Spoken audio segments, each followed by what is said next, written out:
Hello प्यारे बच्चों। तो आज मैं आपको एक सबसे इम्पॉर्टेंट चीज़ यहाँ पे डिस्कस कराने वाला हूँ कि अगर आप आईआईटी जैम 2021 की प्रिपरेशन कर रहे हैं तो किसी भी एग्ज़ाम की प्रिपरेशन में ये सबसे इम्पॉर्टेंट रूल रहता है कि आप उस एग्ज़ाम को किस नज़रिए से देख रहे हैं और आपने उस एग्ज़ाम की रिसर्च कितनी की है, उसके बारे में कितना जाना है ना। आईआईटी जेईई का पेपर एक ऐसा पेपर है, जैसे आप आईआईटी जेईई का पेपर देते थे उसका भी सेम सिनेरियो है। आपको सारे टॉपिक पढ़ने की ज़रूरत नहीं है, आप कुछ सेलेक्टेड टॉपिक, कुछ सेलेक्टेड बुक्स पढ़िए तो आप बहुत इजीली जो है विद इन 100 रैंक ला सकते हैं अपने आईआईटी जेईई फिजिक्स 2021 में।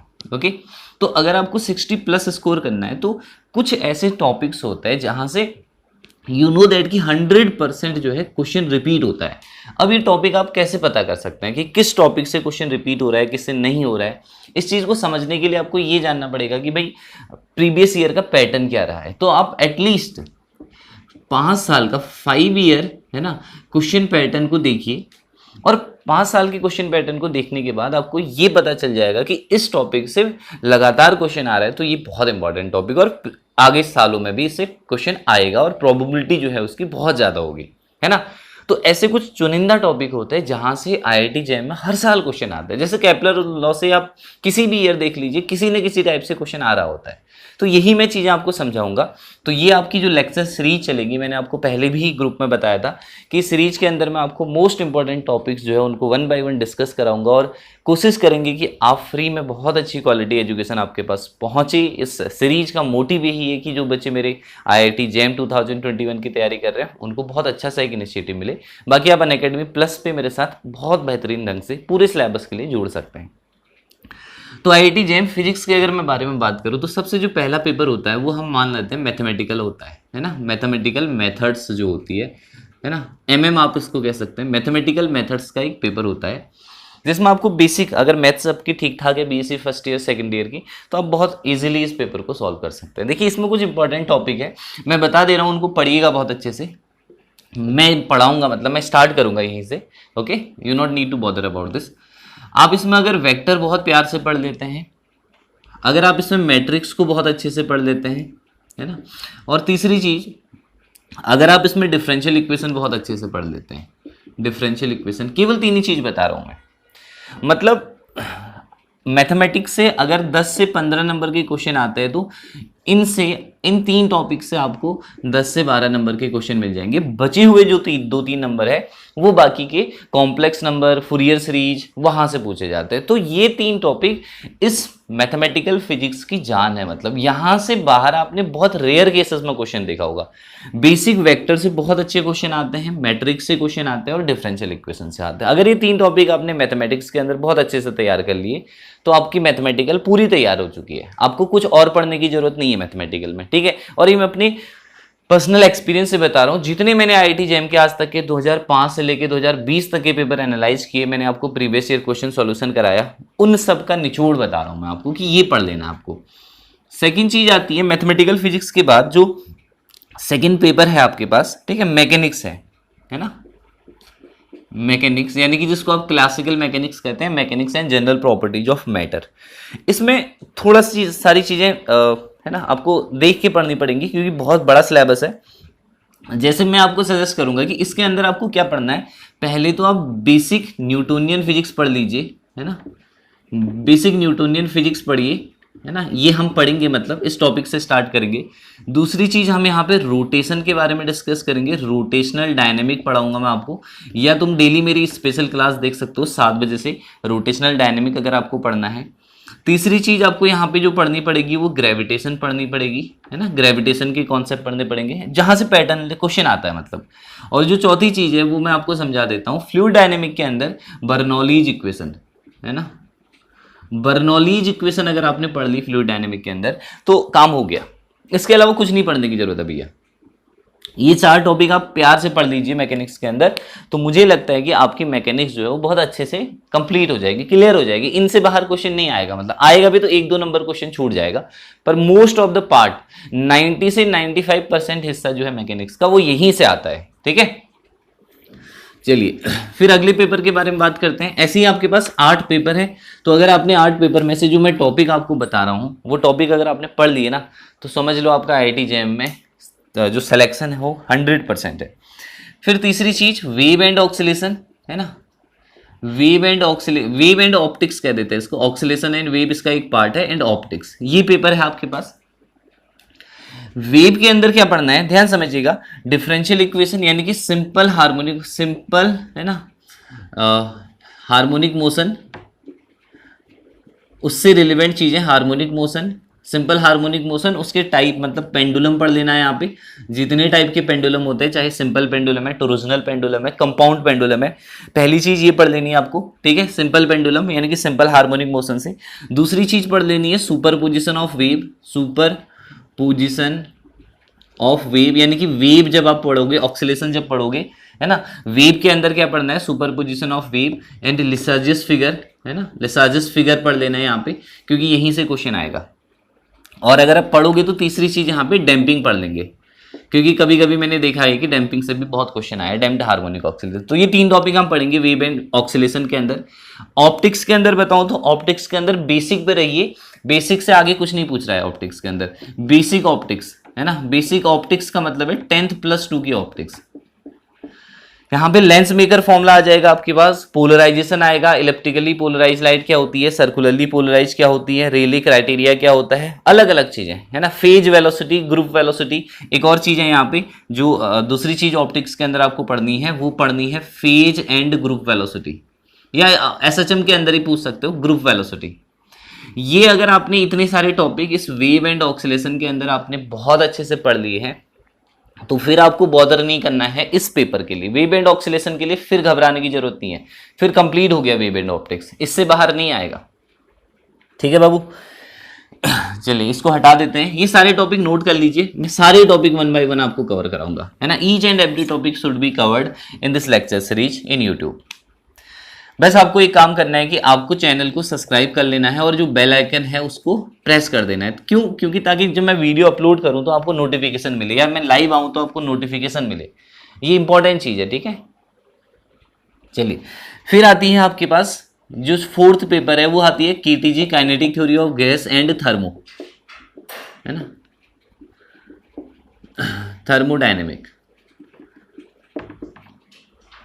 तो काइनेटिक थ्योरी ऑफ गैसेस के अंदर क्या पढ़ने की जरूरत है, वेलोसिटीज ऑफ गैस, है ना, वेलोसिटीज ऑफ गैस पढ़ने की जरूरत है आपको, कि गैस के पास कौन कौन सी वेलोसिटी होती है, आरएमएस स्पीड होगी, मोस्ट प्रोबेबल होगी, एवरेज होगी, 3 चीजें, वेलोसिटीज ऑफ गैस। दूसरा आपको मीन फ्री पाथ पढ़ने की जरूरत है, मीन फ्री पाथ का हमेशा क्वेश्चन रिपीट होता है भाई। तीसरी जो चीज होती है हीट कैपेसिटीज पढ़नी होती है, हीट कैपेसिटीज यानी कि मोनो एटॉमिक गैस के लिए, डायटोमिक गैस के लिए, ट्राइटोमिक गैस के लिए आपको हीट कैपेसिटीज पढ़ लीजिए, बस खत्म, कुछ नहीं पढ़ना है आपको। और इसके अलावा ये 3 टॉपिक पढ़ लीजिए, 100% काइनेटिक थ्योरी ऑफ गैसेस का क्वेश्चन यहीं से आता है। अगर मैं थर्मो के बारे में बात करूं तो यहां पे थर्मोडायनेमिक में बेसिक थर्मोडायनेमिक का मतलब समझ रहे होंगे। बेसिक थर्मोडायनेमिक के अंदर बहुत सारी चीजें आ जाती है, जितनी प्रोसेसेस है वो सब आ जाती है। ओके, बेसिक थर्मोडायनेमिक के अंदर हर एक चीज आ रही होती है, बस वो कवर करने की बात है, आप कैसे कवर कर रहे हैं उसको। बेसिक थर्मोडायनेमिक के बाद जो पढ़ना है आपको, लॉज ऑफ थर्मोडायनेमिक के साथ साथ कार्नोट इंजन, है ना, सब आ जाएंगे इसके अंदर, लॉज ऑफ थर्मोडायनेमिक वगैरह वगैरह, वर्क आ जाएगा इसके अंदर, थर्मोडायनेमिकल वर्क, ये मैं पढ़ाऊंगा आपको। फिर दूसरी चीज आपको कार्नोट साइकिल पढ़ने लिए है, कार्नोट इंजन पढ़ लेना है ना। फिर अगर मैं बात करूं स्टैटिस्टिकल मैकेनिक्स की, स्टैटिकल मैकेनिक्स में बहुत ज्यादा पढ़ने की जरूरत नहीं है, थर्मोडायनेमिक पोटेंशियल पढ़ लीजिए, मैक्सवेल रिलेशन, सब इसके अंदर कवर होगा, ट्रिक के साथ आपको बताई जाएगी। और एक और चीज इसमें पढ़ लेनी है आपको, जब आप फेज ट्रांजिशन पढ़ते हैं, यानी कि phase transition and Clausius-Clapeyron equation अगर आप पढ़ लिया तो फिर नहीं पढ़ना है इसमें कुछ, है ना। डिस्ट्रीब्यूशन फंक्शन में इसलिए नहीं कह रहा हूं क्योंकि आप पढ़ोगे तो बहुत रेयर चांसेस होते हैं आई एग्जाम में, नेट के लिए अगर आप प्रिपेयर करें then only it is required, but GATE में रिक्वायर्ड नहीं है ना। तो ये सारे टॉपिक ध्यान रखिएगा, सारे टॉपिक 1 बाय 1 लिख लो अपनी नोटबुक, आज ही से मतलब आपकी एक प्रिपरेशन का नया दौर स्टार्ट हो रहा है। ऐसा मान लीजिए कि आप यूट्यूब पे ही पूरी जेएम की प्रिपरेशन कर सकते हैं अगर आप सही तरीके से मुझे फॉलो करेंगे, पीवाईक्यूज मेरे इंस्ट्रक्शन फॉलो करेंगे वहां पे, है ना। फिर बात आती है मॉडर्न फिजिक्स की, 5वां जो पेपर है आपके पास वो है मॉडर्न का, है ना भाई। मॉडर्न फिजिक्स क्या कहती है समझो, मॉडर्न फिजिक्स के अंदर 3 पार्ट होते हैं, यू नो दैट। रिलेटिविटी होती है ना, रिलेटिविटी पढ़नी है आपको, रिलेटिविटी के अंदर क्वांटम मैकेनिक्स पढ़नी है आपको, क्वांटम मैकेनिक्स के बाद न्यूक्लियर पढ़नी है और पढ़नी है एटॉमिक फिजिक्स। तो ये 4 पार्ट पढ़ने हैं मतलब, है ना, 4 पार्ट पढ़ने हैं आपको मॉडर्न फिजिक्स के अंदर। मैं बता दे रहा हूँ क्या क्या पढ़ना है, बहुत ज़्यादा टेंशन लेने की जरूरत है नहीं। मैं एनालाइज करके बहुत एनालाइज किया मैंने पेपरों को, है ना, 10 साल के पेपर, 15 साल के पेपर देख देख के मैंने सीखा कि भाई यही आ रहे हैं, मतलब इसके अलावा तो कुछ पूछ ही नहीं रहा जैम में। देखो बच्चों, अगर मैं बात करूं रिलेटिविटी की, तो रिलेटिविटी में आपको ट्रांसफॉर्मेशन सीखने हैं, लॉरेंज ट्रांसफॉर्मेशन, यानी कि कोऑर्डिनेट ट्रांसफॉर्मेशन क्या होता है, वेलोसिटी ट्रांसफॉर्मेशन क्या होता है, ये सब पढ़ना है। दूसरी चीज कॉन्ट्रैक्शन, लेंथ कॉन्ट्रैक्शन पढ़ना है, समझ लो, length contraction and time dilation, है ना, ये 2 टॉपिक पढ़ने बस। लॉरेंज ट्रांसफॉर्मेशन पढ़ना है, लेंथ कॉन्ट्रैक्शन, टाइम डायलेशन, इसके अलावा कुछ नहीं पढ़ना कभी भी, ठीक है।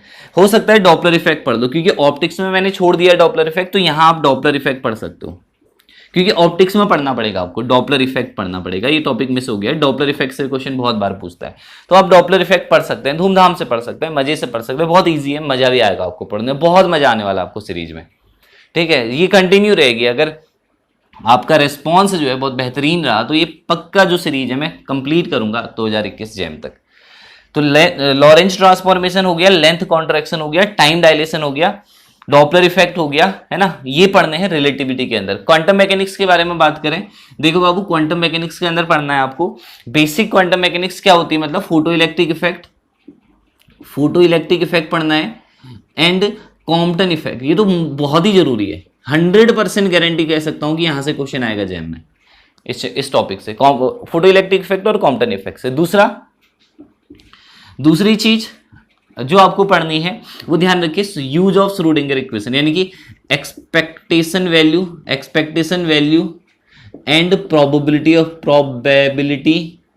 ऑफ फाइंडिंग द पार्टिकल, ये दूसरी चीज ये पढ़नी है आपको, एक्सपेक्टेशन वैल्यू, है ना, तो एक्सपेक्टेशन वैल्यू और probability of finding the particle दूसरा जो टॉपिक रहेगा आपका आईआईटी जैम में, ये पढ़ना पड़ेगा आपको, इंपॉर्टेंट टॉपिक है, ठीक है। तीसरी चीज श्रोडिंगर इक्वेशन के बिना काम नहीं चलेगा, यहाँ पे श्रोडिंगर इक्वेशन पढ़नी पड़ेगी कि क्या होती है श्रोडिंगर इक्वेशन। थर्ड चीज उसके यूजेज, मतलब कैसे यूज करते हैं श्रोडिंगर इक्वेशन की। चौथी चीज जो पढ़नी पड़ेगी ड्राक, है ना, मॉडर्न क्वांटम मैकेनिक्स मतलब, है ना, ड्राक क्वांटम मैकेनिक्स, इसके नोटिफिकेशन, इसमें चीजें कैसे निकालते हैं, एक्सपेक्टेशन वैल्यू कैसे निकालते हैं, वगैरह वगैरह, बहुत सारे टर्म है इसके अंदर, तो इट्स सेल्फ टॉपिक। पांचवी चीज जो आपको पढ़नी पड़ेगी, लास्ट चीज है, इसके अलावा कुछ नहीं पढ़ना है, वो पढ़ने पड़ेंगे 1 डायमेंशनल, 2 डायमेंशनल, 3 डायमेंशनल पोटेंशियल्स, जितनी पोटेंशियल प्रॉब्लम होती है, वन, है ना, चाहे पार्टिकल इन अ बॉक्स की होती है, चाहे हार्मोनिक पोटेंशियल होती है, जो भी होती है, मतलब आपको पढ़ना ही पढ़ना है ये टॉपिक। तो ये मस्ट डू टॉपिक्स है क्वांटम मैकेनिक्स के अंदर, अगर तुमने ये फॉलो कर लिए मेरे साथ साथ तो फिर हो गया, मतलब जेएम का पेपर निकल गया, ये बात मान के चलिए आप। फिर बात आती है बेटा न्यूक्लियर की, तो न्यूक्लियर फिजिक्स के अंदर मैं बात करूं अगर आपसे, तो न्यूक्लियर फिजिक्स के अंदर, है ना, किसके बारे में बात कर रहा हूं, न्यूक्लियर फिजिक्स के बारे में। तो यहां पे कुछ नहीं पढ़ना है, बेसिक न्यूक्लियर फिजिक्स पढ़ लेनी है बस, बेसिक प्रॉपर्टीज ऑफ न्यूक्लियस। और दूसरी जो चीज पढ़ना अगर मन करेगा आपका, रेडियो एक्टिविटी, यानी कि रेडियो धर्मिता, है ना, तो रेडियो एक्टिविटी पढ़ेंगे, 2 टॉपिक बस, इससे बाहर नहीं आ रहा है। एटॉमिक फिजिक्स के अंदर पढ़नी है, एटॉमिक के अंदर बोहर एटॉमिक थ्योरी, बस खत्म बात। Bohr atomic theory, transition, spectra, बस इसी में घूमते रहता है पूरा। तो ये है मॉडर्न का, थोड़ा सा सिलेबस लेंदी है, कोई दिक्कत नहीं है, टाइम बहुत है हमारे पास, 6 महीने, 6 महीने में सब कुछ हो जाएगा मॉडर्न फिजिक्स का काम। अगली चीज बात करता हूं, देखो भाई अगली जो चीज है हमारे पास, लास्ट पेपर है आपका सॉलिड स्टेट एंड इलेक्ट्रॉनिक्स पे आपको क्या पढ़ना है, सॉलिड स्टेट के अंदर क्या पढ़ना है। देखो सॉलिड स्टेट के अंदर जो type of crystal in 3 dimension होते हैं, क्रिस्टलोग्राफी पढ़नी है, मतलब सिंपली क्रिस्टेलोग्राफी। क्रिस्टलोग्राफी समझते होंगे। क्रिस्टलोग्राफी का मतलब क्या होता है ना, आपको बीसीसी के लिए कोऑर्डिनेट नंबर निकालना है, कोऑर्डिनेशन नंबर निकालना है, बॉन्ड लेंथ निकालनी है, वो सब कुछ आ जाता है इसके अंदर, हाँ, सिंपलेस्ट फॉर्म में। दूसरी चीज आपको मिलर इंडिसीज पढ़नी है, और मिलर इंडिसीज बहुत ही इंपॉर्टेंट टर्म है, मोस्ट इंपॉर्टेंट टर्म है, 100% गारंटी से क्वेश्चन आता है इन टॉपिक से। मिलर इंडिसीज पढ़ लेनी है ना, जो मैं टॉपिक श्योर शॉर्ट बता रहा हूं आपको। मिलर इंडिसीज पढ़नी है, क्रिस्टलोग्राफी पढ़नी है बेसिक, और चाहो तो इसमें ब्रेक्स लॉ पढ़ सकते हो, ब्रेक्स लॉ पढ़ सकते हो, बस इतना ही पढ़ना है। इससे आगे जाने की कोशिश भी नहीं करनी है आपको, पूछता भी नहीं है तो आपको ज्यादा मेहनत भी नहीं करनी, प्रैक्टिस भी नहीं करनी है इसमें। ये 3 टॉपिक अगर सॉलिड के अंदर पढ़ लिए अच्छे से तो क्वेश्चन फंस जाएगा, 1 से 2 क्वेश्चन हो ही जाएंगे इसमें सॉलिड के। इलेक्ट्रॉनिक्स में डिजिटल पे ध्यान देना, डिजिटल से 2 क्वेश्चन आते हैं। एक क्वेश्चन आता है लॉजिक गेट का, है ना, सारे लॉजिक गेट पढ़ लेना, उनकी प्रॉपर्टी याद रख लेना। दूसरा जो क्वेश्चन आता है वो बुलियन का आता है, बुलियन अलजेब्रा का। 2 क्वेश्चन आता है बस, एक लॉजिक से आता है, बुलियन से आता है, तो दोनों टॉपिक कवर कर लेंगे। एनालॉग के अंदर बात करूं तो तीसरी चीज जो आपको पढ़नी है यहाँ पे, समझिए, यहाँ पे ओपैम्प पढ़ लेना, ऑपरेशनल एम्पलीफायर पढ़ लेना, और नेटवर्क थ्योरम पढ़ लेना, नेटवर्क थ्योरम पढ़ लेना बस। ट्रांजिस्टर वगैरह मैं सजेस्ट नहीं करूंगा, बहुत लेंदी है, टाइम टेकिंग है, आपको बहुत टाइम लगेगा, और है ना चांसेस भी नहीं होते क्वेश्चन आने के। बस इतना टॉपिक पढ़ लेना, सॉलिड स्टेट और इलेक्ट्रॉनिक्स कंप्लीट हो जाएगी। तो these are the most important topic for your IIT JEE preparation. ये सबके सब मैं एक से वन बाय वन स्टार्ट करने वाला हूँ, है ना। शायद हो सकता है कि आज ही से लेक्चर स्टार्ट हो जाए, या कल से आपके पास डेली जो लेक्चर है वो आ जाएंगे। तो टॉपिक 1 से लेके टॉपिक फाइनल तक वेक्टर से स्टार्ट करूंगा और नेटवर्क थ्योरम पे खत्म करूंगा, ठीक है बच्चों। तो क्या करना है आपको, एक ही काम करना है भाई, सब्सक्राइब कर देना है, और अपने जितने दोस्त हैं सबके साथ शेयर कर दो इसको, ताकि ज़्यादा से ज़्यादा बच्चे यहाँ पे देखें, लाइव वीडियोस देखें, चीज़ों को समझें, जो भी जेईई की तैयारी कर रहे हैं। तो मैं चाहता हूँ कि हर एक के पास पहुँचे, बेल आइकन प्रेस करना है, बस इतना काम कर दो, बाकी आपका जो मर्जी है वो करिएगा, ठीक है। चलिए बाय बाय।